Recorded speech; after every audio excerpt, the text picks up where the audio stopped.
you the Ranunculus that I moved from the old farm onto Benton End Flower Farm, and they were in sort of grow trays, and I had to put them in the polystyrene box to bring them back to here. So what I did when I got back, I potted them up into crates because I had no beds ready for them, and I'm going to leave them in the crates. They're going to go into the new small tunnel that Dave's currently making, which I'll show you later, to sort of grow in there, because next year we'll have a proper bed ready for them. This year they're staying in crates. In fact, if they're really successful, I might leave them in crates for next year, but never know. We'll see, cross that bridge when we come to it. Anyway, I just wanted to show you what they look like, because I have some babies still in crates that I haven't potted up yet, and a couple of weeks later in the crates of just normal topsoil. So just bear with me a second. These ones have still got to get planted out because I've just thrown them in here ready to plant. If I pick one up, you can see they've got nice little roots, but they're not very big, but they desperately need planting. I'm going to do these today, but let me show you the ones that are planted up in the crates. If I bring you over here, they've been sitting in this caravan. Look at those. They're doing really well. Now, we've got limited light in here, obviously, because it's just a caravan.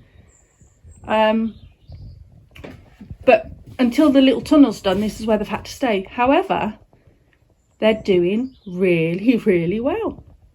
So they're on par for size, so they're doing really well. So look, if I come down, they look healthy. They've grown loads compared to the others. Look, all crates. So actually I'm quite impressed. Now, if you grow Ranunculus in crates, please leave a message below and let me know how you get on and whether it's successful. We will see, because this is a much easier way for Ranunculus. Save digging the corms out. I could literally find the corms easy if I leave them in the crates. That also frees up bed space outside.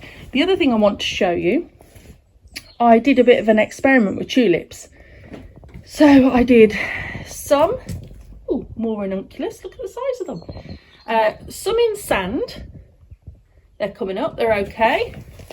I mean, they're growing. Again, they're in here in the tunnel. I did some in compost. They look nice and healthy and strong. They're okay, they're growing.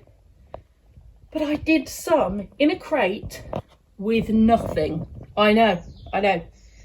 All I'm doing is every couple of days, I bring them out, I give them a spray with some water, and then I place them back into the caravan. Look at those. They seem to be doing the best out of all of them. Oh, and the last experiment was in compost and straw. And they are poking through, and they probably are as long as the sand ones, I would say. But the best performing ones and the easiest, and I can barely lift, this is another factor, I can barely lift that crate. It's really heavy. This one, look, it's so light because there's nothing in there. Just bulbs, and I've literally butted them up against each other. But look at them, they look the healthiest. So I don't know what that means, but maybe it's the same way as hydroponics. You know, a bit of water, that's it. So do you actually need to bother with soil or sand or compost or any other medium, when actually you can just throw them all in a crate and just give them more water every now and then? Now, the test will be when they move into the little tunnel, when it's finished, how quickly they bloom. So I'm going to put them all in there and we'll have a look and we'll see what happens. But I am very, very, very pleased with that Ranunculus. Let me know if you grow stuff in crates, because it certainly saves some bed space in the early spring when you're prepping. And obviously we're a new flower farm on this site and we've still got beds to make. So yeah, very, very exciting. I mean, I'm quite shocked at this. Very good.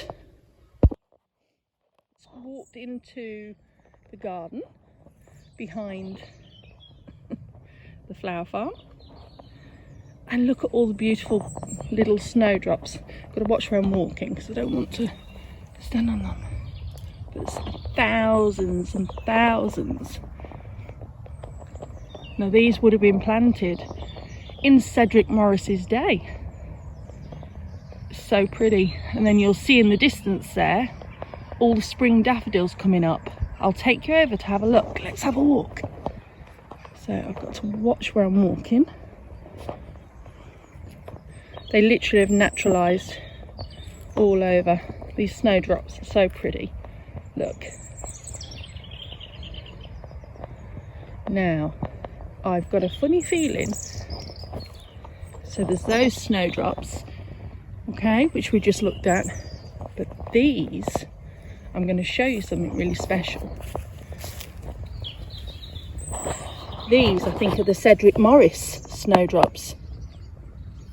They're a lot bigger. I mean, how beautiful are they?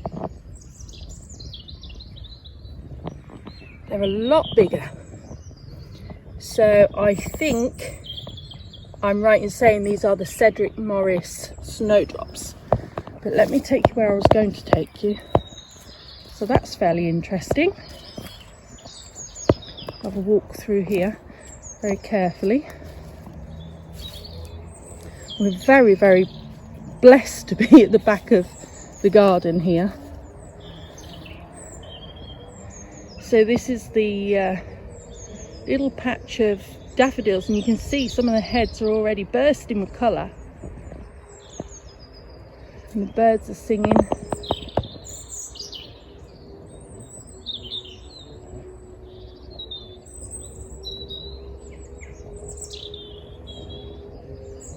Even with everything just coming up for spring, there's a real magic in this garden. I'm only bringing you this bit because it purely is for me just to get my wood chips, which we have here. Ah, that's where they left my fork. Okay, I'll take that back with me. So we have a pile of wood chips at the back of the flower farm, which we're slowly working our way through, which gives us exclusive access to see the spring snowdrops and daffodils in the top half of Cedric Morris's garden. And if you don't know who Cedric Morris was, he was a famous plantsman and artist. So look up Cedric Morris. It's very beautiful. It's a really lovely spot. You can imagine the romance of this place many, many, many, many years ago.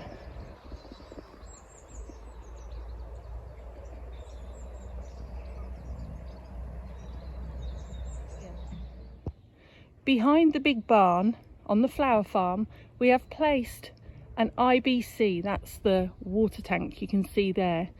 That will service the runoff from the big barn. It will come down and fill into there, and then we have to sort out an overflow because it will overflow. And then in the area here, this is where what we call the working tunnel is. Dave started and it's looking pretty good. It's 18 foot by 18 foot square. It's just the right size so that Carla and myself can pot up, and the plants, it's not overly sunny here, especially in the winter, but it will give enough light to germinate and keep the plants coming up ready to move out to harden off before they go in the field. There's Dave now heading over to carry on. We're hoping, it's Sunday today, we're hoping to get this finished over the next few days because we've got some freezing weather coming. But that's the start of the small tunnel, which is the working tunnel.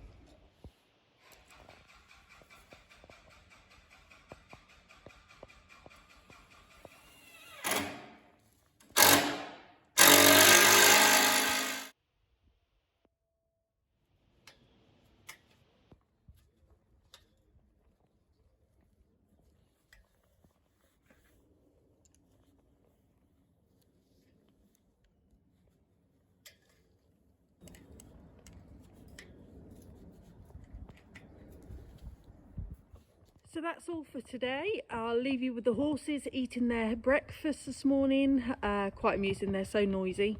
We'll see you soon. If you like what we're doing, like and subscribe. And if you grow your ranunculus or tulips in crates, please let us know below. That'd be great. Thank you. Bye.